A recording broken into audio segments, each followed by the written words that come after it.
Social media के मेरे दोस्तों, आपको सादर नमस्कार। इस वीडियो में जो चर्चा विमर्श मैं आपके पास लेकर आया हूँ, वह इसलिए ज़रूरी है कि उसका संबंध हमारे व्यवहार से जुड़ा हुआ है। महान माने जाने वाले चर्चित धार्मिक कवि गोस्वामी तुलसीदास की कही गई ये बात है, जिस पर मैं यहाँ आपसे चर्चा कर रहा हूँ। मित्रों, सालों पहले जब मैंने रामचरितमानस को पढ़ा था, तब भी मैंने इस चौपाई को स्वीकार करने से इनकार कर दिया था।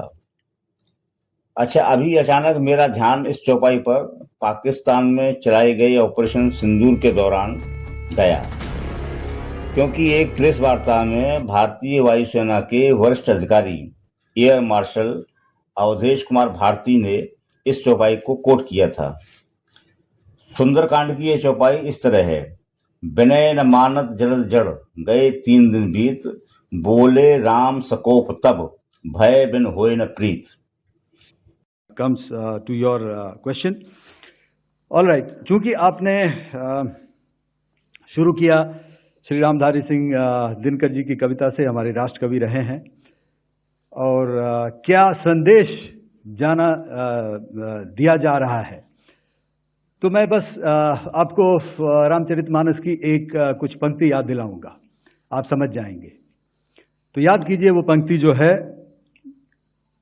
विनय न माने जलधि जड़, भय 3 दिन बीत, बोले राम सकोप तब, भय बिन होए न प्रीत। तो समझदार के लिए इशारा ही काफी। ए.के. भारती जी ने तो इस चौपाई को सिर्फ कोट किया था, इसमें कोई खास बात नहीं है। रामायण के सारे कथावाचक, पढ़ने पढ़ाने वाले प्रोफेसर, मंचों पर सुशोभित होने वाले कवि आदि सभी तुलसी की इस चौपाई को इस तरह दोहराते हैं जैसे यह कोई वैज्ञानिक सिद्धांत है। लेकिन मेरी समझ तो शुरू से इस पर सवाल खड़े करती रही है। देखिए दोस्तों, भय और प्रेम का परस्पर कोई संबंध नहीं है। जहां भय होगा वहां प्रेम असंभव है। आप हिंदी का कोई भी शब्दकोश देख लीजिए, आपको प्रीति के अर्थ प्यार, आनंद, हर्ष, प्रेम यही सब मिलेंगे। आपको यह कहीं नहीं मिलेगा कि प्रीति का अर्थ समझौता करना या किसी दबाव को मानना है। और देखिए ना, समुद्र ने भी यही किया था। जब राम ने उसे धमकाया या भय दिखाया कि वह एक बाण में उसका सारा पानी सुखा देंगे, तो उसे लगा कि वह नहीं माना तो उसका अस्तित्व ही खत्म हो जाएगा, और वह समझौते पर आ गया। उसने राम की बात मान ली। यही ऑपरेशन सिंदूर के दौरान भी हुआ। पाकिस्तान को लगा कि वह भारत की जांबाज सेना का मुकाबला नहीं कर सकता। उसने कुछ दिन और युद्ध किया तो वह हर तरह से तबाह हो जाएगा।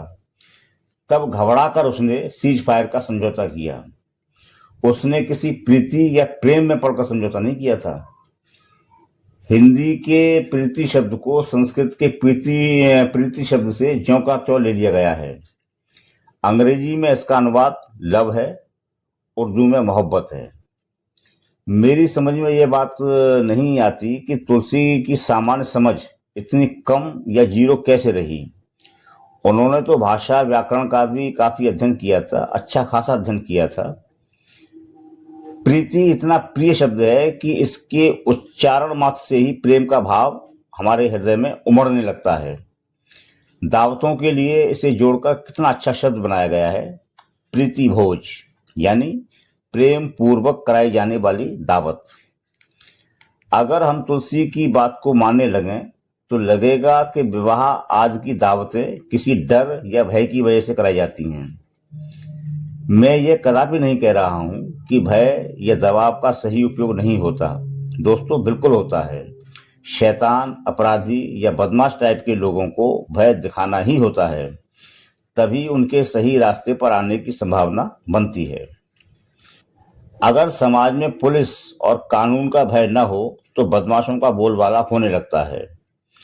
हम यह देखते भी हैं कि जिस राज्य या जिस जिले में पुलिस का इकबाल कमजोर होता है, पुलिस का कोई डर नहीं होता, तो वहां अपराधों का ग्राफ जो है बढ़ने लगता है और काफी बढ़ जाता है। लेकिन बिना भय के प्रेम नहीं होता, यह धारणा सरासर फिजूल की बात है।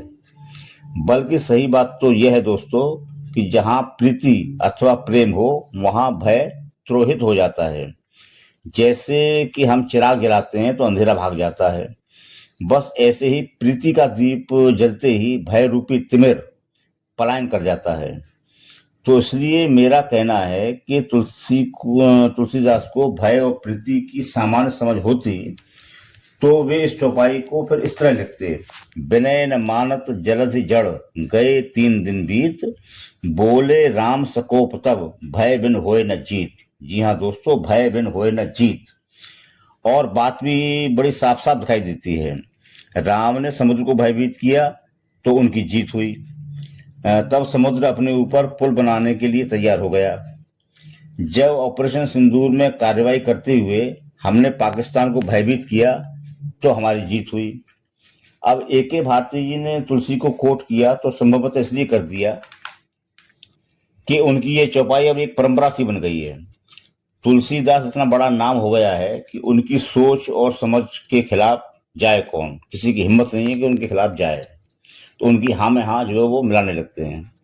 वरना इतना तो भारती जी भी मानते होंगे कि पाकिस्तान के मन में भारत के प्रति कोई प्रेम नहीं उपजा है।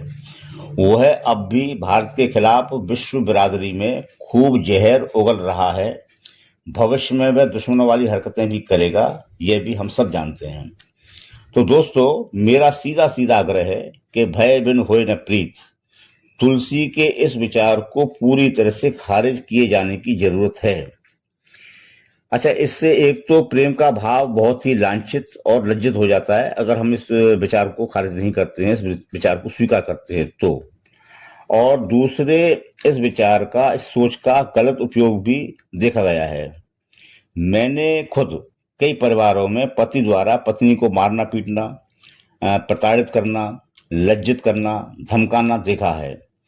और फिर उन्हें यह कहते भी सुना है कि भय बिन होए न प्रीत। वाह, कितनी विचित्र सी बात है कि पत्नी को भयभीत करेंगे तो पति को उसका प्रेम मिल जाएगा। कमाल की बात है। खैर दोस्तों, मैं समझता हूं कि मेरी बात आपकी समझ में आ गई होगी। जहां भय दिखाने की जरूरत हो वहां इसका विवेकपूर्ण सही सही उपयोग आप जरूर कर लें, बिल्कुल करें। अलबत्ता प्रेम की मशाल को जलाए रखें। आज इस चर्चा में मैं बस इतना ही कह रहा हूं। और मेरा आग्रह है कि वैचारिक चर्चाओं में बने रहने के लिए चैनल को सब्सक्राइब करें, घंटी का बटन दबाएं, वीडियो को ज़्यादा से ज़्यादा शेयर करें। आपका आभारी सुनीत गोस्वामी।